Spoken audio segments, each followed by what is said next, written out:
Moving on to chapter 2.5 today, it's about what we call literal equations.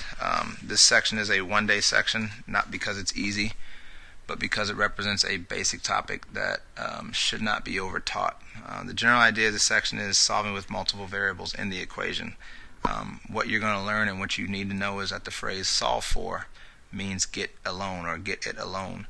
So think about what we've done when we solve for x. We used algebra to move everything away from the x so that we could see the solution.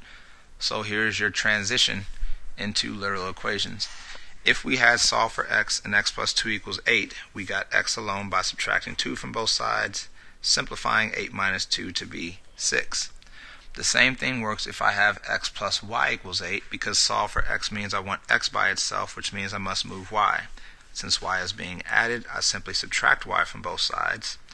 The thing about it, though, is that I cannot put 8 together with y, and to simplify that, this simplifies to be 6, this just simplifies to be 8 minus y. Not anything crazy, it's just the fact that it doesn't simplify to be one number, and so that intimidates some people whenever they see it. But notice the steps were the same. In order to move this plus 2, I subtracted 2. In order to move this plus y, I subtracted y. The only difference is that my answer does not look as simple or as nice as what I want it to. If I have 5x equals 20, I would divide by 5. The 5's cancel, giving me x equals 4. In the literal equation world, if wx equals y and I want x by itself, notice it says solve for x, then I would divide by w because it's w times x on both sides. The w's would cancel, x would come down, and the only thing I can do with this is put y over w, because that is as simple as it's going to be. Alright? If I had another example like x over 3 equals 6, and I was solving this in our original parts, I would multiply both sides by 3, the 3's would cancel, x would come down, and that would simplify to be 18. But what if I had x over j equals k? Well, I would still multiply by what's on the bottom, which is j. The j's would cancel, x would come down. The difference is now I've got variables here, and I need to make sure these are in alphabetical order, but it would just be jk, because again, this cannot go any further. It's just going to be that times that, which simplifies to just be a messy jk. Even if I had a two-step equation where I would simply subtract 3 from both sides first, divide by 2 second, the steps that you've mastered, they transfer to literal equations as well. The first thing I would do is subtract b, and I would get ax equals, and again I can't do anything with that but put c minus b. Then I would divide both sides by what's attached to x, which is a, and again I would get x equals c minus b all over a. So really, the algebra doesn't change. The only thing you have to do is accept that there are ugly answers in our work. So as long as we do the algebra correctly, we'll always end up with the correct answer. What we're going to do now is just look at some problems you're going to see on your Math XL assignment and your quiz, so you can have something to kind of reference as you go. You don't have to write them, but writing them would probably make your life a little easier when you get to the actual work. Other than that, looking at some questions here, solve for m, e equals 2/3 parentheses m plus 4. If you see this question, again, I would first off identify where the variable I want is, which is here. And in order to get to here, the first thing I'm going to do is get rid of this 2/3. And actually, I'm just going to get rid of this thirds by multiplying both sides by 3. Because this is one big chunk, multiplying by 3 just gets rid of that. It doesn't touch anything else. And I end up with 3e equals 2 parentheses m plus 4. Think about the fact that this is 2 times m plus 4, which means if I want to get rid of this 2, I can actually divide everything by 2, because these two 2's would cancel, giving me 3e over 2 equals m plus 4. And the last thing I would do to get m by itself is subtract 4, which again, thinking about how ugly this answer is, it's just going to be this chunk of information, which is 3e over 2 minus 4 equals m.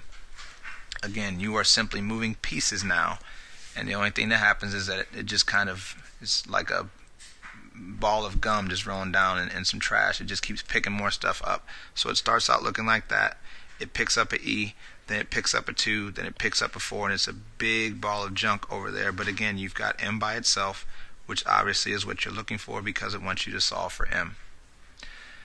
B, I would definitely write down because this is the trickiest of all of them. It wants you to solve for h, but you've got two h's here. Anytime you've got two of those on the same side, what we're going to do is called factoring, which means we're going to take a h off of both of those things and leave whatever was left on the inside of that parentheses, so y plus x, because if I take a h off of this, I'm left with a y. If I take a h off of that, I'm left with an x, and that equals z. Notice again and think about what we did earlier. This is h times all of that, and so if I want to get rid of y plus x, I just divide by y plus x on both sides, because that is a y plus x over y plus x, which brings down a h, and then I am left with this as my answer there. So again, just keep in mind, these are messy questions, but they're not tough, and as long as you're asking questions during the day, I should be able to help you kind of get a better grasp of it. And again, this is a topic that we don't spend 2 days on because there's no need struggling with this for more than a day or so and then trying to do some work with it. 15 equals u minus v over t. Again, we want to solve for u. So that means the first thing I probably want to get rid of is this t, which means I'm going to multiply both sides by t, bringing down 15t equals u minus v. If I still want u by itself, it means I have to move this v by adding v to both sides. And again, that would simplify to be 15t plus v equals u. And that is as far as you can go. Alright.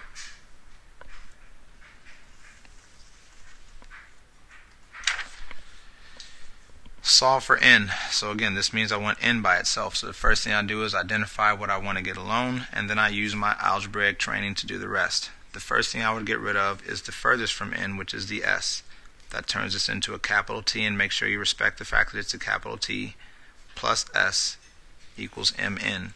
On your Math XL, if it's a capital T and you type a lowercase t, it's going to mark it wrong.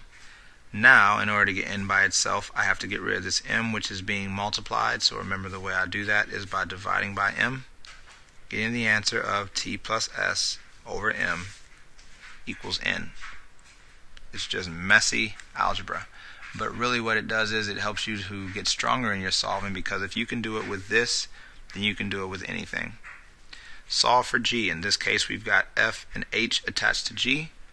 And the whole point of this is just to show you that if I want to get rid of all of that, all I have to do is divide by whatever I do not want.